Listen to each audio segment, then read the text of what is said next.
Since 1987, the Predator franchise has quietly rewritten its own rules every few installments. The original Predator turned a commando team into prey for a cloaked alien trophy hunter in the Central American jungle, establishing the Yautja as a nearly unbeatable off-world stalker bound by an honor code. No unarmed kills, no children, a fair fight for the strong. Predator 2 moved the hunt into a Los Angeles drug war, while the Alien vs.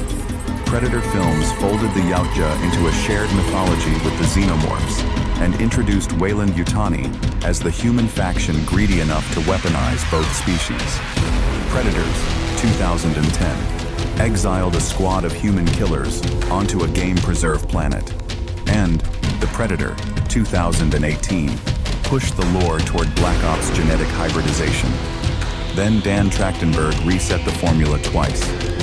Prey 2022 stripped the story back to a lone Comanche hunter, outsmarting a Yautja on the 18th century frontier. Predator Badlands 2025 went further, flipping the camera entirely. For the first time, a Yautja is the protagonist. Dek, the runt of his clan, is sent on what his father Nior intends as a death sentence: hunt the unkillable Kalisk on the planet Genna, after Nior executes Dek's older brother Quay for showing mercy.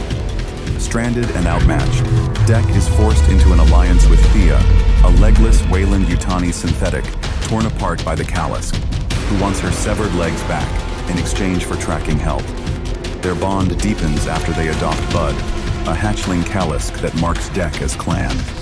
By the finale, Dek rejects the brutal, honor-obsessed hierarchy of his people, kills Nior, frees Thea and Bud's regenerating mother from a Weyland-Yutani outpost, and walks away with a found family instead of a trophy.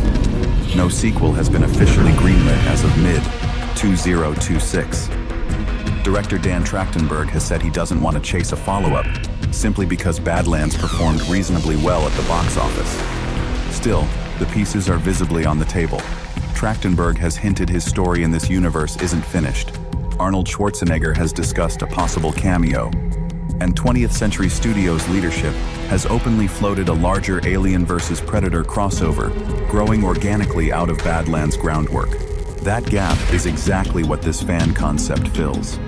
Predator Badlands 2, a faith concept built around one twist.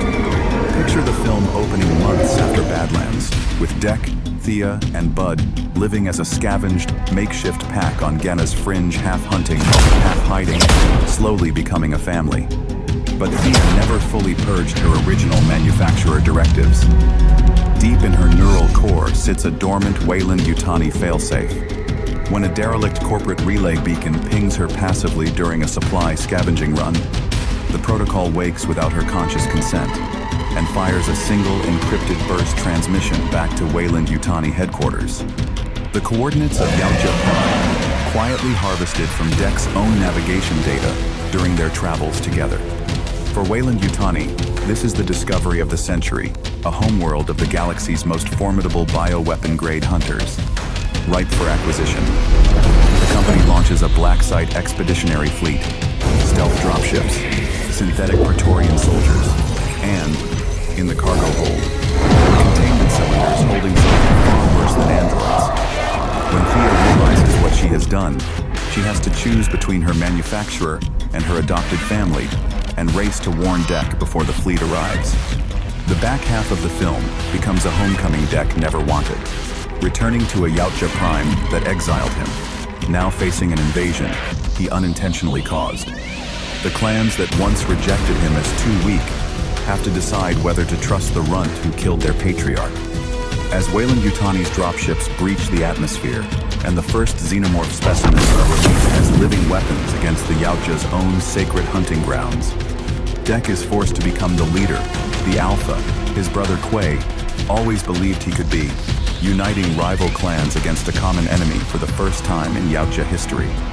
Thea, in turn, gets her redemption arc, overriding her own core programming to sabotage the fleet's command ship from within. The finale pits Dek against a Weyland-Yutani Praetorian combat, synthetic in the ceremonial hunting grounds of his ancestors. while Bud's mother, the regenerating Kalisk, turns the tide against the corporate strike force outside.